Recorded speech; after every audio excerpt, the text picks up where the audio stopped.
674 ایکڑ سرکاری زمین پر غیر قانونی قبضہ کیا۔ نون لیگ کے سابق رکن پنجاب اسمبلی میر بادشاہ قیسرانی نے 400 ایکڑ سرکاری زمین اپنے نام کروائی۔ نون لیگ کے اہم ایم پی اے اعجاز احمد نے 971 کنال سرکاری زمین اپنے نام الاٹ کروائی۔ تاہم محکمہ اینٹی کرپشن پنجاب نے تمام اراضی واگزار کرا کے اس پر بنی ہوئی تجاوزات کو گرا دیا ہے۔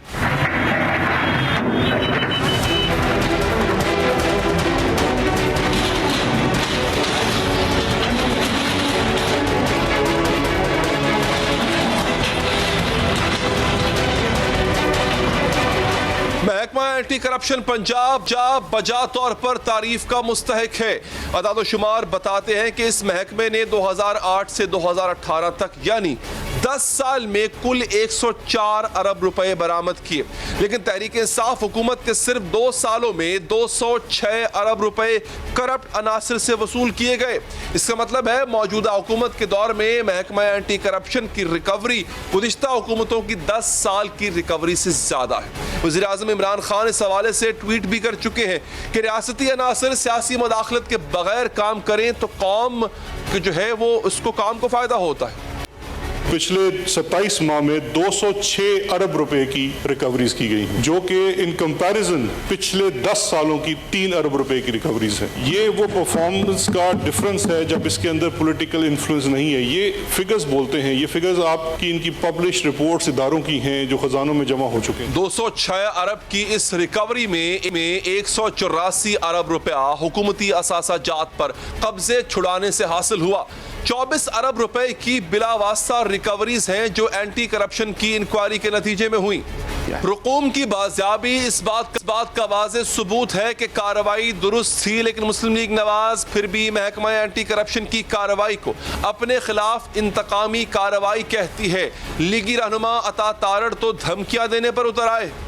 ڈی جی اینٹی کرپشن ہو، میں نام لے کر کہتا ہوں گوہر نفیس، ہم آپ کی ایک ایک چال کو دیکھ رہے ہیں۔ آپ جو پرچے کر رہے ہیں ہمارے لوگوں کے خلاف، آپ جس طریقے سے مسلم لیگ نون کے خلاف انتقامی کارروائیاں کر رہے ہیں، آپ کی انتقامی کارروائیاں نہ رکی تو قانونی چارہ جوئی بھی کریں گے اور اسمبلی میں بھی آواز اٹھائیں گے۔ یہ میری ڈائریکٹ وارننگ ہے ڈی جی اینٹی کرپشن گوہر نفیس کو۔ محکمہ اینٹی کرپشن نے گزشتہ 10 سال کے مقابلے میں صرف 2 سال میں زیادہ رقم ریکور کی ہے اور زمینوں پر قبضہ کرنے والے زیادہ افراد کا تعلق نون لیگ سے سامنے آ رہا ہے۔ ایسا کیوں ہے؟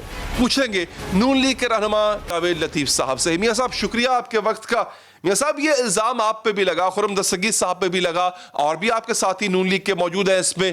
سر یہ زمینوں پہ قبضہ تھا، اینٹی کرپشن کی کارکردگی کو سراہا نہ جائے اس پر، کیونکہ انہوں نے تو 2 سالوں میں اتنا ریکور کر لیا جتنا آپ کے پیپلز پارٹی کی 10 سالہ دور حکومت میں ریکور نہ ہو سکا۔ پہلے تو آپ کا شکریہ کہ علی حیدر آپ نے خود کہہ دیا کہ رائی ہوتی ہے تو پہاڑ بنتا ہے، یہاں تک تو آپ ٹھیک کہہ رہے ہیں۔ اب آپ نے جو نیب کے حوالے سے بات کی تو بھائی میرے آپ بتائیں کہ پرسوں ترسوں بڑا کریڈٹ لے رہے تھے پرائم منسٹر، انہوں نے کہا کہ اتنے ارب روپیہ جو ہے سینکڑوں پتہ نہیں کتنے وہ بتا رہے تھے کہ ارب انہوں نے ریکور کیا نیب نے۔ مجھے بتائیں اس میں سے کسی ایک پولیٹیشین سے 1 روپیہ انہوں نے ریکور کیا ہو تو بدنام تو آپ پولیٹیشین کو کر رہے ہیں۔ ہاں البتہ پولیٹیشین آپ نے پکڑے سارے ضرور ہیں۔ آپ مجھے یہ بتائیں کہ اب نیب نے جب ہاتھ کھڑے کر دیے، جب عدالتوں نے نوٹس لیا کہ بھئی آپ کرتے کیا ہو، آپ کیوں ایک بطور ٹول کے استعمال ہو رہے ہو، تو جب نیب سے ہاتھ ہلکا ہوا تو انہوں نے اینٹی کرپشن کو ایف آئی اے کو استعمال کرنا شروع کر دیا۔ آپ مجھے یہ بتائیں، میرا یا ایک ہمارے ساتھی اور کا آپ نے نام لیا، اس طرح بے شمار لوگوں کے، یہ 1 2 4 10 20 لوگ نہیں ہیں، یہ سینکڑوں ہمارے لوگوں کے انہوں نے اینٹی کرپشن سے کیسز بنانے شروع کر دیے۔ اور یہ کہا گیا ڈی جی اینٹی کرپشن کو، یہ کہا گیا کہ آپ نوکری پہ تب رہو گے جب آپ یہ رزلٹ دو گے۔ آپ نے بشیر محمد صاحب ایف آئی اے کے جو تھے ان کی تو گفتگو سنی لی ہوگی، اس کے بعد بھی کوئی گنجائش رہ جاتی ہے یہ کہنے کی؟ نہیں تو اس کا مطلب ہے کہ آپ یعنی میاں جاوید لطیف کا کسی زمین پہ کوئی قبضہ نہیں تھا جو انہوں نے واگزار کروائی ہے؟ میرا چھوڑ کے میری پوری فیملی میں کسی کا قبضہ نہیں تھا۔